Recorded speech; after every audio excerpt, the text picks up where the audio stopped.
আমাদের এই মিয়াবাজার বিশাল shopping mall, আর এই শপিং মল নিয়ন্ত্রণ করা হচ্ছে মহিলা দ্বারা। আর এই শপিং মলে কি কি পাচ্ছেন আজকে দেখাবো আপনাদেরকে এই ভিডিওতে। দর্শক, আপনাদেরকে আরেকটা কথা বলে রাখি, আপনারা দূর দূরান্ত যেতে হবে না, চলে আসবেন আমাদের এই মিয়াবাজার শপিং মলে। আর এই শপিং মলের মালিক হচ্ছেন মিয়াবাজার বিশিষ্ট ব্যবসায়ী, আপনাদের সবার পরিচিত মুখ সাফরন ভাই। আর এই সাফরন ভাই ঈদ কালেকশন কি কি রেখেছেন এই শপিং মলে আজকে দেখাবো পুরো এই ভিডিওতে। সম্পূর্ণ ভিডিওটা দেখবেন এবং এই ভিডিওটা দেখার পর সবাই ভিডিওটা শেয়ার করবেন। দর্শক, আসসালামু আলাইকুম। আজকে চলে আসলাম কচুয়া মিয়াবাজার ইউনিয়ন ব্যাংকের পূর্ব পাশে। আর এই ইউনিয়ন ব্যাংকের পূর্ব পাশে যে শপিং মলটা রয়েছে আজকে দেখাবো এই শপিং মলে কি কি পাওয়া যায় এবং ছোট বড় ছেলে মেয়েদের জন্য কি কি আছে দেখাবো পুরো ভিডিওতে। এই শপিং মলে আসবেন ছেলে মেয়েদের জন্য মজার মজার পোশাক এবং বিশেষ করে ছেলেদের প্যান্ট শার্ট, যে প্যান্ট শার্ট পরলে মেয়েরা আকৃষ্ট হবে। আমাদের সাফন ভাই এইটা মাথায় রেখে ভালো ভালো প্যান্ট শার্ট উঠিয়েছেন এবং আপনার বন্ধু বান্ধব সবাইকে নিয়ে চলে আসবেন আমাদের এই শপিং মলে। দর্শক, এই শপিং মলে আপনি আরো পাবেন সংসারের যাবতীয় জিনিসপত্র এবং মুদি মাল সামগ্রী, চাউল ডাউল তেল পেঁয়াজ রসুন দুধ ইত্যাদি সমস্ত মুদি সামগ্রী এই শপিং মলে পাবেন। আপনি 4-5টা দোকানে না ঘুরে এক দোকানে আপনি সবকিছু পাবেন এই শপিং মলে।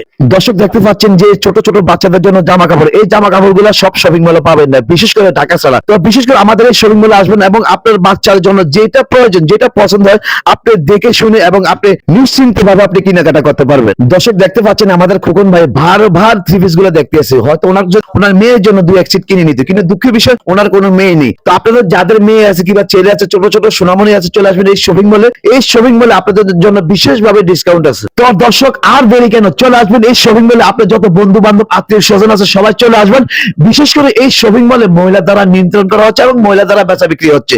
সবাই চলে আসবেন। ধন্যবাদ। এই ভিডিওটা সবাই শেয়ার করবেন। ভালো থাকবেন, সুস্থ থাকবেন। আবারও দেখাবো যে কোনো নতুন ভিডিও নিয়ে। আল্লাহ হাফেজ।